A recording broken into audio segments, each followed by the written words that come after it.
Assalamualaikum warahmatullahi wabarakatuh. Selamat datang kembali di channel Infoguna. Kita akan membahas prediksi soal seleksi P3K khususnya guru kelas SD atau PGSD berdasarkan pengembangan soal-soal yang telah muncul di tahap-tahap sebelumnya. Dapat juga dipelajari melalui buku biru dari Infoguna P3K PGSD tahun 2024 berisi soal, jawaban, dan pembahasan teknis profesional guru kelas SD, manajerial, sosial, kultural, dan wawancara. Buku asli P3K PGSD dari Infoguna hanya tersedia di toko Shopee Pinter Media.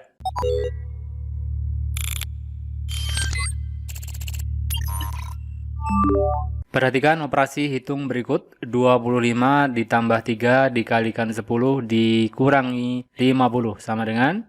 Langkah yang tepat untuk menghitung operasi campuran di atas adalah ada 6 langkah. Urutan mana yang tepat untuk menghitung operasi tersebut? Yang pertama, ingat selalu prinsip dari operasi hitung bahwa operasi perkalian dan pembagian dilakukan sebelum operasi penjumlahan dan pengurangan, dan juga berikutnya dilakukan dari sebelah kiri menuju sebelah kanan. Melihat soal seperti ini, jelas yang dilakukan pertama adalah urutan nomor 3, menghitung operasi perkalian 3 dikalikan 10. Ini adalah urutan pertama. Maka operasi ini akan menjadi bentuknya seperti ini di nomor 2. Ini urutan nomor 2. 25 ditambah 3 kali 10 adalah 30 dikurangi 50. Ini akan menjadi seperti ini. Sudah kita dapatkan 2 langkah. Berikutnya adalah kembali ke prinsip kedua tadi bahwa operasi yang dilakukan apabila setara penjumlahan dan pengurangan, di sini penjumlahan ini pengurangan, maka dilakukan dari yang sebelah kiri dulu. Maka langkah ketiga adalah yang nomor 1, menghitung penjumlahan 25 ditambah 30 terlebih dahulu. Berikutnya langkah terakhir atau keempat adalah ini, nomor 4, menghitung pengurangan 55 dikurangi 50. 50 di sini adalah angka terakhir di sini, sedangkan 55 adalah hasil penjumlahan 25 ditambah 30. Jadi kita dapatkan urutan yang benar adalah 3, 2, 1, dan 4. Jawaban yang tepat adalah D, 3, 2, 1, 4. Ingat prinsipnya, operasi hitung adalah mendahulukan operasi perkalian dan pembagian, baru operasi penjumlahan dan pengurangan. Kemudian apabila setara, dilakukan yang berada di sebelah kiri terlebih dahulu. Perhatikan gambar di samping. Pernyataan yang tepat sesuai diagram di samping adalah A. Pada tahun 2008, konsumsi BBM bersubsidi jenis premium lebih banyak daripada minyak tanah. B. Pada tahun 2008, konsumsi BBM bersubsidi jenis minyak tanah lebih besar daripada tahun 2007. C. Konsumsi BBM bersubsidi jenis solar dari tahun 2007 ke 2008 sama besarnya. D. Konsumsi BBM bersubsidi dalam 1 tahun mengalami peningkatan. E. Konsumsi BBM bersubsidi dalam 1 tahun netral saja. Soal terkait membaca grafik, jawaban mana yang tepat, pernyataan yang sesuai dengan diagram di samping. Kita lihat dari yang A, pada tahun 2008, konsumsi BBM jenis premium lebih banyak dari minyak tanah. Kita lihat premium adalah garis vertikal, tahun 2008 ada di sini, 2007 ada di sini. Premium adalah 19,2 dan minyak tanah adalah dengan garis horizontal 8,4. Jadi premium lebih banyak daripada minyak tanah. Pernyataan ini adalah benar. Pernyataan A adalah benar. Maka jawaban yang tepat adalah A. Untuk meyakinkan, kita cek opsi jawaban B, C, D, dan E. Yang B, pada tahun 2008, konsumsi BBM jenis minyak tanah lebih besar daripada tahun 2007. Minyak tanah kita cari adalah yang garis horizontal, 2008 dia 8,4. Sedangkan di 2007 minyak tanah ada 9,9. Jadi 2008 lebih sedikit daripada 2007. 8,4 lebih sedikit dari 9,9. Jadi pernyataan B adalah salah. Di sini disebutkan lebih besar. Harusnya adalah lebih kecil. Yang C, konsumsi BBM bersubsidi jenis solar pada tahun 2007 dan 2008 sama besarnya. Solar kita cek adalah warna hitam. 2007 dia 13, 2008 12. Jadi mengalami penurunan. Di sini disebutkan sama besar, maka opsi C jelas salah. Yang D, konsumsi BBM bersubsidi dalam 1 tahun mengalami peningkatan.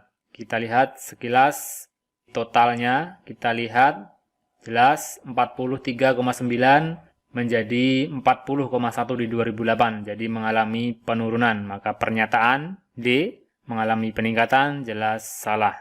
Kemudian yang E, konsumsi BBM bersubsidi dalam 1 tahun netral saja. Ini juga salah karena jelas mengalami penurunan. Dipelajari, dilatih kembali terkait soal membaca grafik karena dibutuhkan sebuah pengamatan yang cermat untuk menjawab dengan cepat dan tepat. Penulisan kata baku di bawah yang benar yaitu A. Jenderal Sudirman merupakan salah satu pahlawan nasional Indonesia. B. Kaktus merupakan salah satu tanaman xerofit. C. Tanaman herbal sebagai campuran teh salah satunya adalah cengkeh. D. Kita harus meningkatkan daya tahan tubuh di cuaca ekstrim seperti ini. Atau E. Tanaman coklat sangat cocok ditanam di dataran tinggi. Kembali soal terkait kata baku, manakah yang tepat? Kita lihat yang A, Jenderal Sudirman. Kesalahan ada di sini. Jenderal harusnya jenderal penulisannya. Kemudian kaktus merupakan salah satu tanaman xerofit. Xerofit juga salah, harusnya menggunakan huruf F di sini. Tanaman herbal sebagai campuran teh salah satunya adalah cengkeh.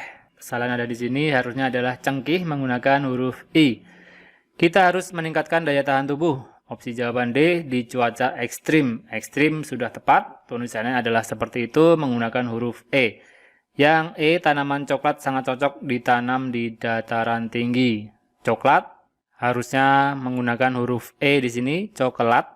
Jadi jawaban yang tepat adalah D. Berikut penulisan kata baku yang tepat dari kata jenderal menggunakan huruf E di sini, xerofit menggunakan huruf F, cengkih menggunakan I di belakang, coklat menggunakan huruf E di tengah-tengah huruf K dan L. Urutan perubahan energi pada pembangkit listrik tenaga uap atau PLTU adalah A. Energi kimia menjadi energi panas, energi kinetik, dan energi listrik. B. Energi panas menjadi energi kinetik, energi potensial, dan energi listrik. Yang C. Energi kimia menjadi energi kinetik, menjadi energi potensial, menjadi energi listrik. Atau yang D, energi panas, energi kimia, energi kinetik, energi listrik.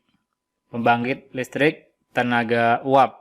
Jawaban yang tepat adalah A, pembangkit listrik tenaga uap biasanya menggunakan bahan bakar yang merupakan energi kimia. Dibakar menghasilkan uap panas, yaitu energi panas yang menggerakkan generator dan turbin. Ini adalah energi kinetik yang nantinya akan menghasilkan listrik, energi listrik.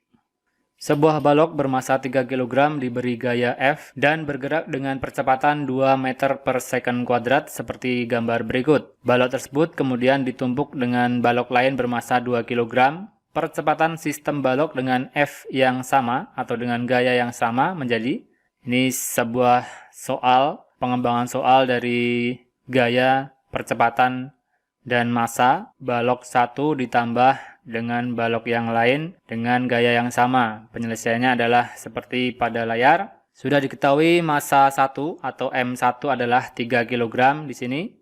Kemudian percepatan 1 adalah 2 meter per second kuadrat. Maka dari data 2 tersebut kita dapatkan F atau gayanya.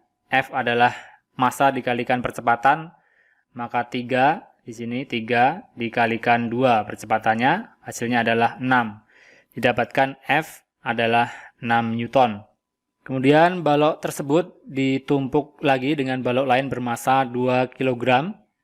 Jadi total yang balok pertama adalah 3 kg ditambah 2 kg adalah 5 kg. Massa 2 adalah 5 kg terdiri dari 2 balok. Yang ditanyakan adalah percepatan sistem balok dengan F yang sama. Perhatikan F yang sama. Sudah kita dapatkan F adalah 6 Newton. Sedangkan massanya adalah 5 kg. Maka kita gunakan rumus kembali. F adalah massa dikalikan percepatan. F-nya kita masukkan dari sini adalah 6 Newton sama dengan 5. 5 adalah massa kedua. 2 balok tadi, 3 tambah 2, 5 dikalikan percepatan kedua yang kita cari. 6 sama dengan 5 kali A2. Maka kita dapatkan A2 adalah 6 dibagi 5. Hasilnya adalah 1,2 meter per second kuadrat. Ini adalah percepatan yang kita cari. Jawaban yang tepat adalah B. Dapat juga dipelajari melalui buku biru dari Infoguna P3K PGSD tahun 2024. Berisi soal, jawaban, dan pembahasan teknis profesional guru kelas SD, manajerial, sosial, kultural, dan wawancara. Buku asli P3K PGSD dari Infoguna hanya tersedia di toko Shopee Pinter Media.